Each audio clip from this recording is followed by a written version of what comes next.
Hey, what's going on, everybody? How are you people doing here? Back again with another football video. And today I want to talk to people about why I think Ole hasn't been sacked as manager of Manchester United. Because as you people know, in these past couple of weeks, there's been media speculations, mainly from the UK sports media, that Ole could be on his way out of United. Because, just when it seems like that, there is one day closer to Ole getting sacked, nothing happens in the end. And in the end, Ole keeps his job as manager at Manchester United. And the main reason why I think Ole still has a job at United is because of one simple main factor. The board simply, and all the people that make the decisions at Manchester United on who they're going to hire and who are they going to sack, they really seem to not have a plan in place on who's going to replace Ole as manager. Because obviously I've been reading on football Twitter and all that stuff that a lot of people want Zidane to come to Manchester United, and they're also hyping up speculations that Zidane, he could be on his way to Manchester United. But the question right now is that, will Zidane really take the job at Manchester United? Because obviously I read a news article a couple of weeks back about how Zidane apparently is not interested in managing Manchester United. So, if Zidane is truly not interested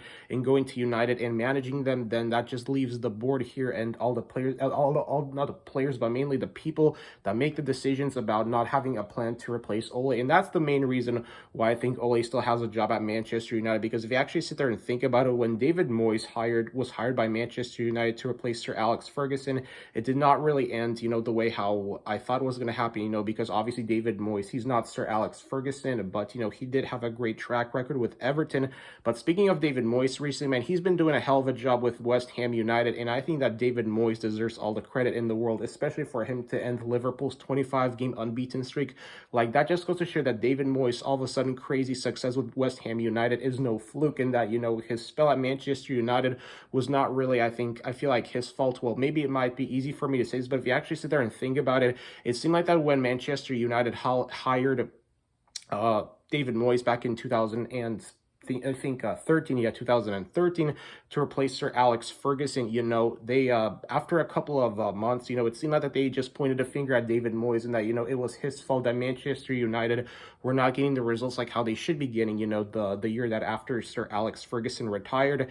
And of course, it's only now that David Moyes, when West Ham United let him, do his thing, and, right now it looks like that under West Ham, David Moyes, he's slowly but surely turning that team into Premier League title contenders, and this could be easily like another, I think, 2000 and what was it, the year that the Leicester City won the Premier League. Like, this could be another crazy story, in the making. In David Moyes, like, imagine him leading West Ham United to a Premier League title. Like, I think that the Manchester United owners are maybe thinking to themselves that maybe them sacking David Moyes was not the best idea. Is that if they let him implement his vision and, just let him and just let him trust the process, trust the process in David Moyes, then maybe, Manchester United would have had success under David Moyes.